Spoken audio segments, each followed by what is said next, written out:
Hi friends, మన ఈరోజు the Miller, his son and his donkey అనే ఒక అందమైన స్టోరీలో ఒక తండ్రి కొడుకు చాలా మొహమాటస్తులు. వాళ్ళ మాట వీళ్ళ మాట విని ఎవరిని సంతోషపెట్టలేక, ఎవరిని సాటిస్ఫై చేయలేక చివరికి వారు ఏ విధంగా నష్టపోయారు అనేది తెలుసుకుందాము. One day, a miller and his son drive their donkey to market. Soon, a group of girls sees them and breaks out laughing. "Look," cries one, "look at those fools. They are walking on foot when the donkey can carry one of them on his back." ఒకరోజు Miller అతని కొడుకు తమ గాడిదను తీసుకుని మార్కెట్కి వెళుతుండగా అక్కడ ఉన్న ఆడపిల్లల గ్రూప్ మిల్లర్ని, అతని కొడుకుని, గాడిదను చూసి నవ్వుతూ, "ఆ మూర్ఖుల్ని చూడండి, ఆ తండ్రి కొడుకుల్లో ఒకరిని ఆ గాడిద మొయ్యగలిగినప్పుడు వారిద్దరూ నడవడం ఎందుకు" అని నవ్వడం ప్రారంభించారు. This seems to make sense.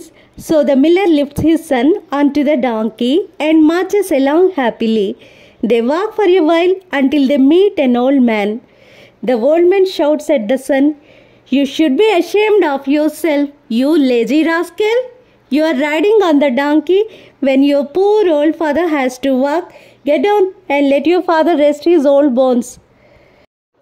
అది సమంజసం అనిపించి మిల్లర్ తన కొడుకును గాడిదపై కూర్చోబెట్టి తను మాత్రం నడుస్తూ ఆనందంగా ముందుకు సాగిపోతాడు. దారిలో వారిని ఒక వృద్ధుడు కలిసి గాడిదపై కూర్చున్న కొడుకుతో ఇలా అరుస్తాడు, "నీకు సిగ్గుండాలి సోమరిపోతూ. నీ పేద ముసలి తండ్రి నడవలసి వచ్చినప్పుడు నువ్వు మాత్రం గాడిదపై కూర్చున్నావు. దిగి నీ వృద్ధుడైన తండ్రికి ఆ ప్లేస్ ఇవ్వు, విశ్రాంతినివ్వు" అని అరుస్తాడు. సిగ్గుతో ఎర్రగా కందిన ఆ బాలుడు తన తండ్రిని గాడిద వీపుపై కూర్చునేలా చేస్తాడు. వారు కొంచెం ముందుకు సాగగానే వారు తమను ఎగతాళి చేసే ఒక యువకుల గ్రూప్ని కలుస్తారు. గాడిదపై ఉన్న వృద్ధుడిని చూసి వారు, "ఎంత క్రూరమైన వృద్ధుడు! అక్కడ అతను స్వార్థపరుడు, ఎంతో హాయిగా గాడిద మీద కూర్చున్నాడు. కానీ ఈ నిస్సహాయ బాలుడు దుమ్ముతో కూడిన ఈ రోడ్డుపై జారిపడుతూ నడుస్తున్నాడు" అని ఎగతాళి చేశారు. కాబట్టి మిల్లర్ తన కొడుకుని గాడిదపై కూర్చోబెట్టి తాను కూడా కూర్చుని ఇద్దరు గాడిదపై రైడ్ చేస్తూ వెళ్తూ ఉంటారు. However, before they reach the marketplace, a townsman stops them. "Have you no feeling for dumb creatures?" he shouts. "The way you load that little animal is a crime. You two men better carry the poor little animal." వారిరువురు market ప్లేస్కి చేరుకోకముందే ఒక పట్టణస్థుడు వారిని ఆపాడు. "మీకు ఆ మూగజీవి అంటే కొంచెం కూడా జాలి లేదా? మీరు ఆ చిన్న జంతువుపై మీ ఇద్దరి భారం మోపారు. పాపం, మీరు ఆ నిస్సహాయ జీవిని మోసుకుంటూ వెళ్ళడం మంచిది" అని సలహా ఇచ్చాడు. Wanting to do the right thing, the miller and his son get off the donkey. They tie his legs together, sling him on a pole, and carry him on their shoulders. Slowly, they reach a river bank on their way. When a crowd at the river bank sees this, they laugh very loudly. The donkey gets frightened, kicks through the ropes that bound him. It falls off the pole into the river.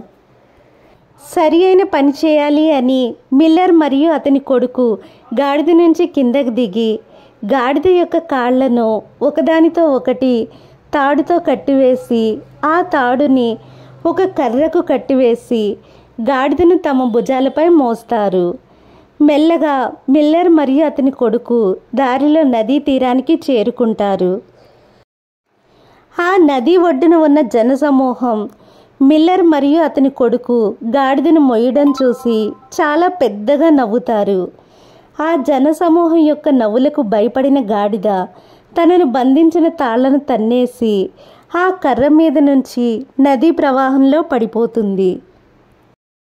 ఈ కథలోని moral ఏంటంటే, మీరు అందరినీ సంతోషపెట్టడానికి ప్రయత్నించినప్పుడు మరియు అందరి నిర్ణయాలు పాటించడానికి ప్రయత్నించినప్పుడు ఎవరినీ సంతోషపెట్టలేరు, వారి నిర్ణయాల ప్రకారము జీవించలేరు.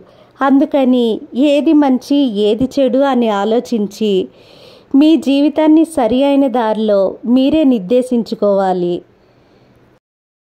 Thank you friends for watching this video. Please like this video.